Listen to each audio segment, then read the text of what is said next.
Entre os dias 13 e 17 de fevereiro de 1922, o Brasil prestigiava a Semana de Arte Moderna, um importante evento que provocou diversas inovações para as artes nacionais e o início do modernismo em nosso país. Estamos, portanto, comemorando o centenário desta que foi revolucionária Semana de Arte Moderna. E ao compreender a importância deste movimento, a Prefeitura de Salvador, por intermédio da Fundação Gregório de Matos, lançou esta semana, foi agora, na última segunda-feira, na exata semana de celebração do centenário, a submissão de artigos científicos para a terceira jornada do Patrimônio Cultural de Salvador. As inscrições, inclusive, ficam abertas até o próximo dia 17 de abril. E é sobre o assunto que a gente conversa agora com o gerente de Patrimônio Cultural da Fundação Gregório de Matos, Wagner Rocha, nosso convidado aqui no Isso é Bahia. Um prazer tê-lo aqui conosco. Wagner, seja bem-vindo. Bom dia. Bom dia, Jefferson. Bom dia, Fernando. Bom dia, ouvintes da Isso é Bahia. Uma alegria estar aqui falando sobre essa ação tão importante da terceira jornada do Patrimônio Cultural de Salvador. Pois é, e que vai receber artigos que dialogam com o legado deixado pela Semana de Arte Moderna. É isso mesmo?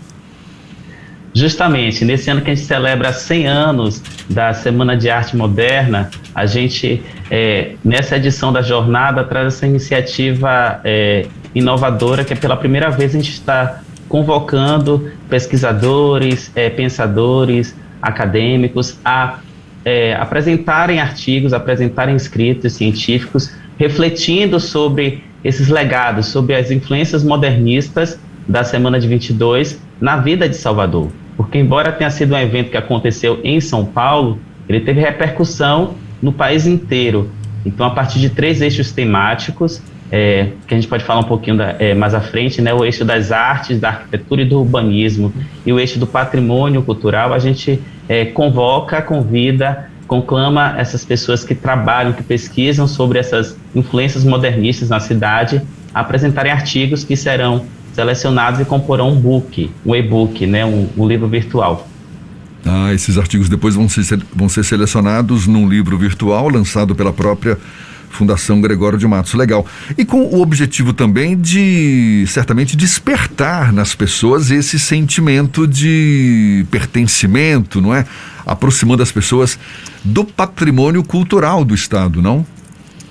Justamente. A gente conhece Salvador como essa cidade dos casarões e dos arranha-céus, né? Dos sobrados coloniais, mas também dos prédios que têm muitas influências modernistas. Então, é pensar a cidade, refletir sobre o patrimônio da cidade que está nas ruas, nos monumentos, nos edifícios, nas artes, nas diversas linguagens artísticas, no teatro, na dança, nas artes visuais. Enfim, é pensar sobre isso, é uma oportunidade de refletir mesmo, de trazer à tona essas discussões sobre o que nos faz ser essa cidade tão cosmopolita, né?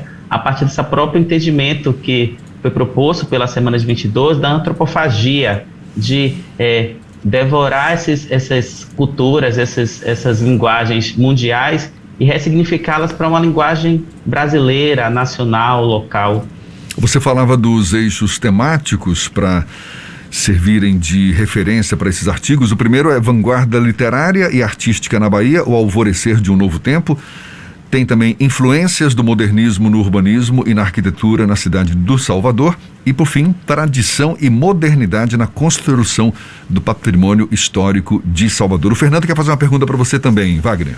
Wagner, a Semana de Arte de 22, ela é um marco na cultura do país, mas ela não é um movimento localizado exclusivamente em São Paulo, ela vai reverberar em todo o país, e a Bahia, que sempre foi um espaço cultural, um caldo cultural muito grande, também não deixou de ter essa influência e de alguma forma também ter influenciado a própria Semana de 22. Como é que esse projeto tenta rediscutir essas questões? Justamente, a gente há alguns meses vem debatendo com a equipe da Gerência de Patrimônio Cultural sobre essas questões, para pensar esses eixos, pensar o formato, o tema, né, da terceira jornada do patrimônio, a jornada desse ano, e a gente percebe que esse movimento modernista, ele chega em Salvador, chega à Bahia um pouco depois, né, no final da década de 20, início da década de 30. E a partir daí tem várias iniciativas que começam a mostrar essas feições que o modernismo traz para a cidade. É por isso que, por exemplo, nesse primeiro eixo da vanguarda literária e artística na Bahia, a gente propõe justamente essa discussão a partir da Academia dos Rebeldes, que foi fundada no final da década de 20, a ALA, Academia das Letras e das Artes, a própria criação da Universidade da Bahia, né, que traz muitos artistas vanguardistas com a criação dos cursos superiores de música, de teatro, de dança, o trabalho do reitor Edgar Santos, né, nesse incentivo às artes de Salvador dialogar com o Brasil e com o mundo. Então, assim, a gente percebe que essas influências elas chegaram um pouco depois da década de 20, mas são influências que reverberam até hoje, não só nas artes, mas também, já falando um pouco do segundo eixo, que é esse eixo da arquitetura e do urbanismo, no próprio cotidiano da cidade, na paisagem da cidade, a partir de construções, de edifícios, de artistas como a Lina Bobardi, que é uma referência modernista na nossa cidade, que projetou e construiu obras como o Museu de Arte Moderna da Bahia, o Espaço Coati, a Casa do Benin, enfim, o Teatro Gregório de Matos, que é administrado pela FGM. Então, assim, essas influências que vão para além das artes, vão também para a área da arquitetura e do urbanismo, e chega também no patrimônio cultural, porque a partir desse movimento modernista, foi repensar também o que é o patrimônio cultural nacional, o que é que nos faz ser reconhecidos como brasileiros, como esse povo tão cosmopolita, tão eclético, tão diverso. Então, acho que esses 3 eixos temáticos que a gente lançou a partir dessa chamada de artigos é justamente para que pesquisadores de diversos segmentos, diversas áreas, né, das artes, da arquitetura, do patrimônio, da história, enfim, possam refletir sobre essas contribuições e apresentar para a gente esses artigos que vão contribuir muito nessas discussões, nesses debates e reflexões, que é justamente a proposta da Jornada do Patrimônio Cultural. Qual a expectativa da divulgação do resultado dessa seleção de artigos?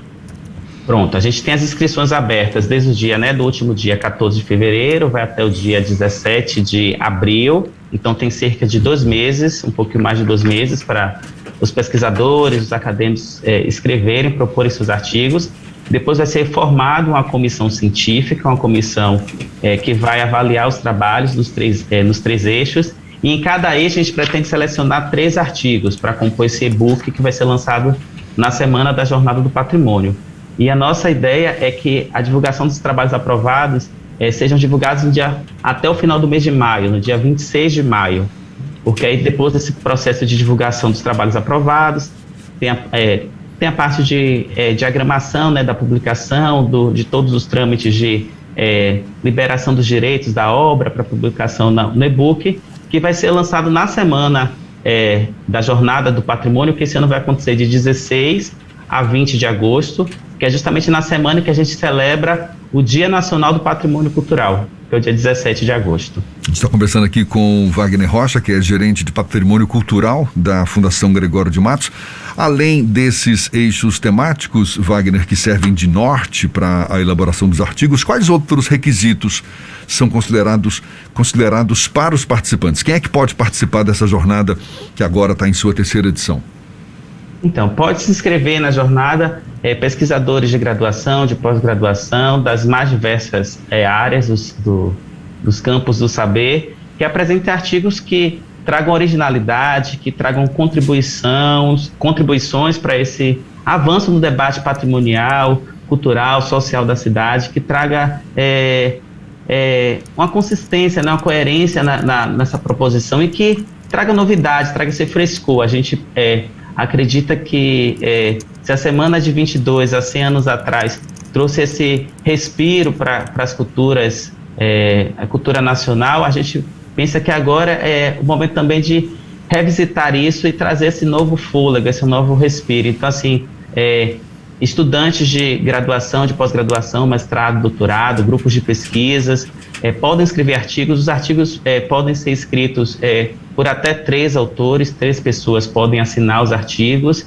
que precisam ser textos inéditos, nunca publicados, para a gente selecionar esses trabalhos para compor o e-book, o livro virtual. Maravilha, então tá dado o recado.